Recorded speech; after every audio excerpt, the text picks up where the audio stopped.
अस्सलाम वालेकुम। आज की हमारी वीडियो का लेक्चर है डिस्कोर्स एंड डिस्कोर्स एनालिसिस। सबसे पहले तो हम देखेंगे कि डिस्कोर्स क्या होता है और फिर हम देखेंगे कि डिस्कोर्स का एनालाइज किस तरह से किया जाता है। और आज के लेक्चर में हम देखेंगे कि कौन सी मेन अप्रोचेस हैं जो कि डिस्कोर्स में देखी जाती हैं।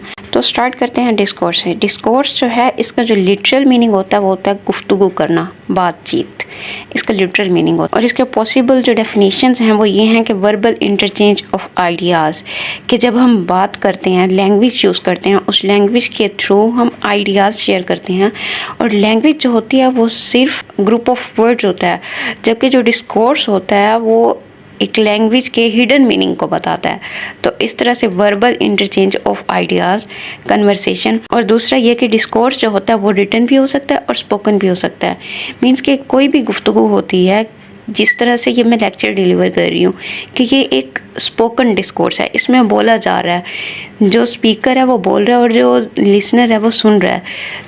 तो इस तरह से ये स्पोकन डिस्कोर्स है। और जो रिटन डिस्कोर्स होता है वो रिटन फॉर्म में होता है, जिस तरह से बुक्स होती हैं। इसके अलावा जो हम नोट्स बनाते हैं वो रिटन फॉर्म में डिस्कोर्स होता है। A way of perceiving, framing and viewing the world, के एक ऐसा तरीका, एक ऐसी टर्म जिसके थ्रू हम लैंग्वेज यूज़ करते हैं और उस लैंग्वेज के थ्रू हम वर्ल्ड को अंडरस्टैंड करते हैं, इस दुनिया को समझते हैं, इस सोसाइटी को समझते हैं कि किस तरह से ये जो वर्डिंग बोली जा रही होती है या डिस्कशन की जा रही होती है, उसके जो हिडन मीनिंग्स होते हैं वो हम डिस्कोर्स में एनालाइज करते हैं।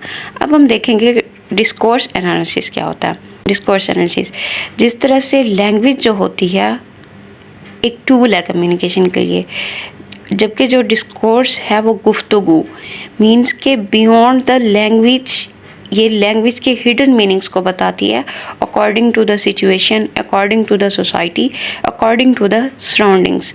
अब हम इसमें देखेंगे how language is use to express different view points. Discourse analysis में हम ये देखते हैं कि एक लैंग्वेज जो है, लैंग्वेज सेम है, लेकिन जिस तरह से लोग यूज़ कर रहे हैं, उनके लैंग्वेज को यूज़ करने के अपने व्यूज़ हैं, अपने एक्सप्रेशंस, उनका अपना एक एटीट्यूड है जिसके थ्रू वो लैंग्वेज को यूज़ करते हैं। जिस तरह से है discourse analysis goes beyond the literal meaning of words and languages, के उनका बॉडी लैंग्वेज, उनका उस लैंग्वेज के यूज़ के पीछे उनका मीनिंग, कोई भी बातचीत होती है उसको जो मीनिंग होता है वो हर किसी के लिए डिफरेंट होता है। और वो डिफरेंट क्यों होता है? क्योंकि हर किसी के अपने एक्सपीरियंसेस होते हैं, उनकी अपनी ऑब्जर्विंग पावर होती है कि वो किस तरह से दुनिया को ऑब्जर्व करते हैं, या उनका जो बैकग्राउंड नॉलेज होता है उस बेस पे एनालाइज करते हैं। अब हम देखते हैं कि डिस्कोर्स एनालिसिस का पर्पस क्या होता है। डिस्कोर्स एनालिसिस का जो मेन पर्पस होता है, ये लैंग्वेज के फंक्शन को इन्वेस्टिगेट करता है कि लैंग्वेज किस तरह से, किस कॉन्टेक्स्ट में यूज़ हो रही है। मीन्स के कॉन्टेक्स्ट, थीम, मेन थीम जो होता है ना, कि वो किस कॉन्टेक्स्ट में यूज़ हो रही है लैंग्वेज, और इसको किस तरह से डिफरेंट कॉन्टेक्स्ट में कंस्ट्रक्ट किया जाता है। मीन्स के जो डिस्कोर्स है वो पॉलिटिकल डिस्कोर्स भी हो सकता है, लीगल डिस्कोर्स भी हो सकता है। अब पॉलिटिकल और लीगल डिस्कोर्स क्या होता है? तो मतलब ये है कि ऐसी गुफ्तो शनीद जो कि पॉलिटिक्स के बारे में की जाती है तो वो हमारे पास होगा पॉलिटिकल डिस्कोर्स। और जो लीगल, जिसमें लॉज, अमेंडमेंट्स, इन सब के बारे में डिस्कशन की जाती है तो वो हमारे पास लीगल डिस्कोर्स होता है। सेम इसी तरह से मीडिया डिस्कोर्स और इसके अलावा फेमिनिस्ट डिस्कोर्स एट्सेट्रा। तो नेक्स्ट हम देखेंगे कि इसमें मेन अप्रोचेस कौन सी होती हैं डिस्कोर्स एनालिसिस में। डिस्कोर्स एनालिसिस में जो मेन अप्रोचेज होती हैं वो दो हैं, language in use and socio political.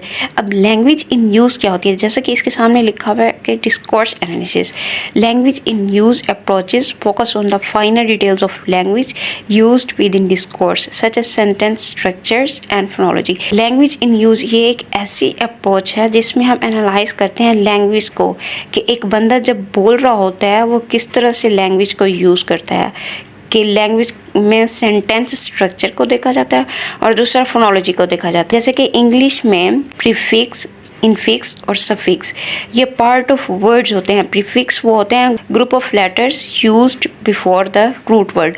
अब रूट वर्ड कौन सा होता है? रूट वर्ड ऐसा वर्ड जिसका अपना एक मीनिंग होता है। इस तरह से इसमें दिया हुआ है अनफ्लिपिंग बिलीवेबल, हालांकि जो वर्ड होता है वो अनबिलीवेबल है, अनफ्लिपिंग बिलीवेबल। यहाँ पर जो फ्लिपिंग है ये एक इनफिक्स है। इनफिक्स क्या होता है कि group of letters between the words, group of letters inserted between the words. इसमें जो मेन चीज़ बताई जा रही है वो ये है कि अन जो है ये एक प्रीफिक्स है कि ये पहले यूज़ किया गया है। इसके अलावा फ्लिपिंग ये दरमियान में यूज़ किया गया, ये इनफिक्स है, और बिलीवेबल ये सफिक्स है। सेम इसी तरह से हम जब कोई भी डिस्कोर्स, कोई भी स्पीच, जब हम उसको एनालाइज करते हैं तो लैंग्वेज इन यूज़ जो अप्रोच अगर हम उसके ऊपर अप्लाई करते हैं तो उसमें हम देखते हैं कि उस स्पीच में, उस डिस्कोर्स में किस तरह का लैंग्वेज का स्ट्रक्चर यूज़ किया गया है और उसमें फोनोलॉजी साउंड्स कौन सी यूज़ की गई हैं। और जो दूसरी अप्रोच है सोशियो पॉलिटिकल अप्रोच। अब socio political approach language in use जो है उसमें हम डिस्कोर्स के स्ट्रक्चर को देखते हैं, सेंटेंस स्ट्रक्चर को, उसकी फोनोलॉजी को देखते हैं।